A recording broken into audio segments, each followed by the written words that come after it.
Welcome friends, welcome to R channel cook with Suji. இன்றைக்கி பார்த்திங்கன்னா நம்ம ஒரு சிம்பிளான யூனிக்கான டேஸ்டியான கேரட் ஹல்வா தாங்க பார்க்க போகிறோம். நமக்கு சமைக்கவே வரலையே, நம்மளால் ஸ்வீட் எல்லாம் பண்ண முடியுமா அப்படின்னு நினைக்கிறீங்களா? அப்போ நீங்கள் இதை ஈஸியாக பண்ணிடலாங்க.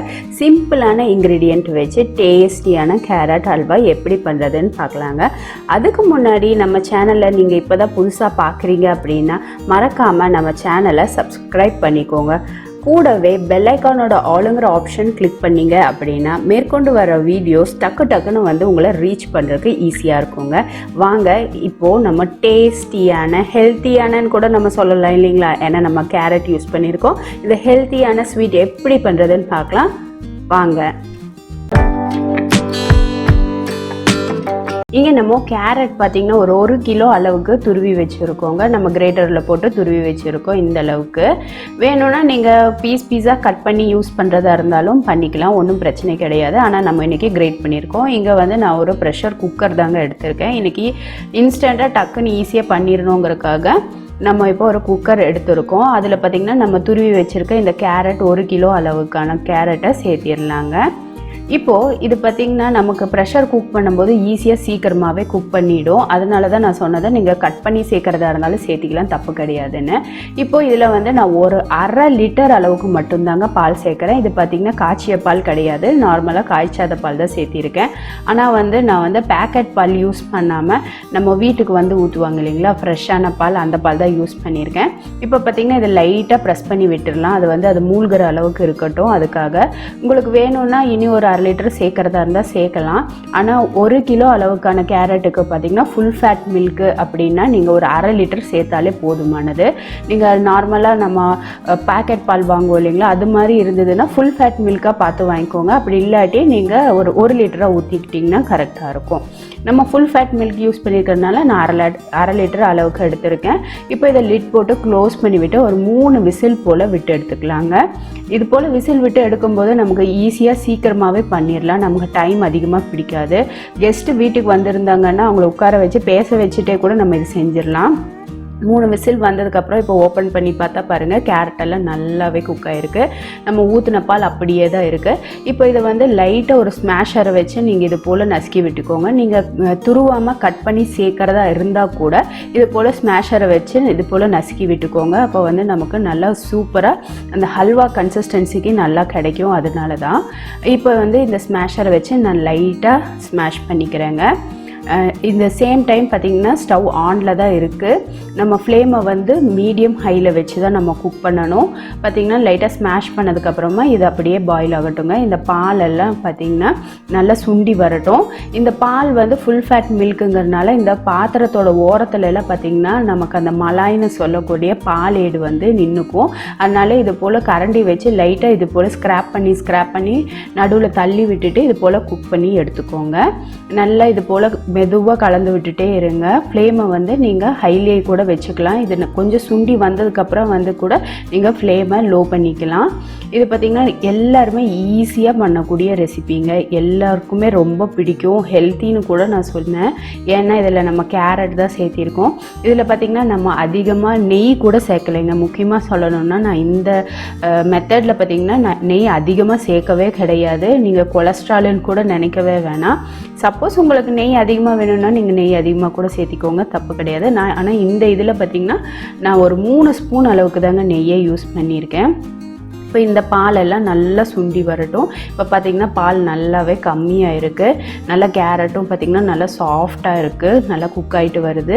இப்போ இது போல் மெதுவாக கலந்து விட்டுட்டே இருங்க. நான் சொன்னது போல் ஏன்னா மலாய் பார்த்திங்கன்னா ஓரமெல்லாம் நின்றுக்கும். அதனால தான் இது போல் கொஞ்சம் நேரம் ஒரு 5 நிமிஷம் அளவுக்கு மட்டும்தான் நமக்கு கொஞ்சம் நிற்கிற மாதிரி இருக்கும். ஆனால் ஈஸியாக சீக்கிரமாகவே பண்ணிடலாம். இப்போ இது போல் நல்லா ஓரங்களெல்லாம் எடுத்து விட்டு நம்ம நல்லா கலந்து கொடுக்கலாங்க. இப்போ பார்த்திங்கன்னா பாலெல்லாம் நல்லா கம்மியானதுக்கப்புறமா நான் இங்கே வந்து ஒரு 250 கிராம் அளவுக்கு தான் சர்க்கரை சேர்த்திருக்கேன். அதுவும் பார்த்திங்கன்னா உங்களுக்கு ஸ்வீட் கம்மியாக இருக்குது அப்படின்னா நீங்கள் 250 கிராம் சேர்த்திக்கோங்க. ஒவ்வொரு சர்க்கரை பார்த்திங்கன்னா தித்திப்பு அதிகமாக இருக்கும். அப்போ வந்து நீங்கள் 200 கிராம் சர்க்கரை சேர்க்குறதே கரெக்டாக இருக்கும். அதாவது ரொம்ப தித்திப்பாக இல்லாமல் தித்திப்பு கம்மியாகவும் இல்லாமல் கரெக்ட் கரெக்டான ஸ்வீட்னஸில் இருக்கும். இல்லை உங்களுக்கு வந்து நார்மல் நம்ம ரேஷன் சுகர் போலவோ இல்லை ஸ்வீட்னஸ் கம்மியாக இருக்கிற மாதிரி இருந்ததுன்னா 250 கிராம்லேருந்து 300 கிராம் அளவு கூட நீங்கள் சர்க்கரை யூஸ் பண்ணிக்கலாம். எனக்கு மைல்டான ஸ்வீட் இருந்தால் போதும், அதனால் நான் இங்கே வந்து ஒரு 250 கிராம் அளவுக்கு மட்டும் சேர்த்திக்கிறேங்க. இப்போ இது எல்லாமே நல்லா கலந்து விட்டுடலாம். இப்போ இந்த சர்க்கரை பார்த்திங்கன்னா கரைஞ்சிருக்கு இல்லைங்களா, இப்போ திரும்பவும் தண்ணி பதத்துக்கு மாறிடுச்சு. இப்போ இதுவும் நல்லா சுருண்டு வர்ற வரைக்கும் நல்லா கலந்து கொடுத்துட்டே இருக்கலாம். இப்போ பார்த்திங்கன்னா சுகரும் எல்லாமே நல்லா கரைஞ்சி கேரட்டோட ஒன்று சேர்ந்து நல்லா இந்த கன்சிஸ்டன்சி வந்திருக்கு. அதாவது போரிங் கன்சிஸ்டன்சின்னு சொல்கிற இந்த அளவுக்கு வந்திருக்கு, செமி கிரேவி கன்சிஸ்டன்சியில் இருக்குது. இப்போ இதை நல்லாவே கலந்து விட்டுடலாங்க. ஈரப்பதம் இல்லாத அளவுக்கு நம்ம சுத்தமாகவே நல்லா வந்து நம்ம வதக்கி கொடுக்கணும். இந்த ஸ்டேஜில் இந்த கொஞ்சம் ஈரப்பதம் இருக்கிற ஸ்டேஜ்லேயே நம்ம பார்த்திங்கன்னா ஏலக்காவை பொடிச்சு சேர்த்திக்கலாங்க. நான் இங்கே ஒரு 3-4 ஏலக்காய் வந்து பொடிச்சு சேர்த்திருக்கேன். அப்படி இல்லாட்டி நீங்கள் கேவ்டா வாட்டர்னு சொல்லக்கூடிய தாழம்பூ எசன்ஸை சேர்க்குறதா இருந்தாலும் சேர்த்திக்கலாம், அதுவும் நல்லா தான் இருக்கும். ஆனால் நம்ம இன்றைக்கி ஏலக்காவை தான் சேர்த்திருக்கோம். நல்ல முத்துக்கள் அதிகமாக இருக்கிற மாதிரி ஏலக்காவை எடுத்துக்கோங்க. ஒரு சில ஏலக்காயில் உள்ள பிஞ்சாக இருக்கும் இல்லைங்களா, அது வந்து நமக்கு அந்தளவுக்கு நெடி கொடுக்காது. நல்லா முத்து முத்தாக இருக்கிற மாதிரி ஏலக்காவை எடுத்துக்கோங்க. ஒரு 3-4 ஏலக்காய் எடுத்துக்கிட்டிங்கன்னா கரெக்டாக இருக்கும். இதில் வந்து மேற்கொண்டு நம்ம கோவாவோ எதுவுமே சேர்க்க வேண்டியது இல்லைங்க, ஏன்னா நம்ம வந்து ஃபுல் ஃபேட் மில்கில் தான் வேக வச்சுருக்கோம். ஆனால் இதுவே பார்த்திங்கன்னா நல்ல ஒரு பால்கோவா மாதிரி ரொம்பவே சூப்பராக வந்திருக்குங்க இந்த கேரட் அல்வா. உங்களுக்கு இந்த கேரட் அல்வா ரொம்பவே பிடிக்கும். நான் சொன்னது போல் உங்களுக்கு சமைக்கவே தெரியல அப்படின்னு சொன்னால் கூட நீங்கள் ஈஸியாகவே செஞ்சிடலாம், அந்தளவுக்கு டேஸ்டியான கேரட் அல்வா. இப்போ பார்த்திங்கன்னா எங்கள் ஏரியாலெல்லாம் 2.5 கிலோவே வந்து 50 ரூபான்னு கூவி விற்றுட்ருக்காங்க. அதனால தான் நான் இன்றைக்கி பார்த்திங்கன்னா கேரட் அல்வாவை சூஸ் பண்ணிட்டேன். நமக்கு செலவு கம்மியாக இருக்குது அப்படி சொல்லிவிட்டு இந்த கேரட் அல்வாவை நான் சூஸ் பண்ணிட்டேன். நீங்களும் விலை மலிவாக இருக்கிற டைமில் இது போல் ட்ரை பண்ணி பாருங்கள். இது போல் சுருண்டு வர ஆரம்பிக்கிற ஸ்டேஜில் நான் இப்போ 1 ஸ்பூன் அளவுக்கு மட்டும்தான் நெய் சேர்த்திருக்கேன். இது இன்னமும் கூட பார்த்திங்கன்னா கொஞ்சம் அந்த ஈரப்பதம் இருக்குது. அந்த சுகர் எல்லாம் பார்த்திங்கன்னா நல்லா ஒன்று சேர்ந்து அந்த ஹல்வா பதத்துக்கு வரணும். அதனால இனி கூட கொஞ்சம் நம்ம வதக்கி கொடுத்துக்கலாங்க. நல்லா புரட்டி கொடுக்கலாம். அப்போ தான் நமக்கு பார்த்திங்கன்னா அந்த ஈரப்பதம் எல்லாம் நல்லா போகும்.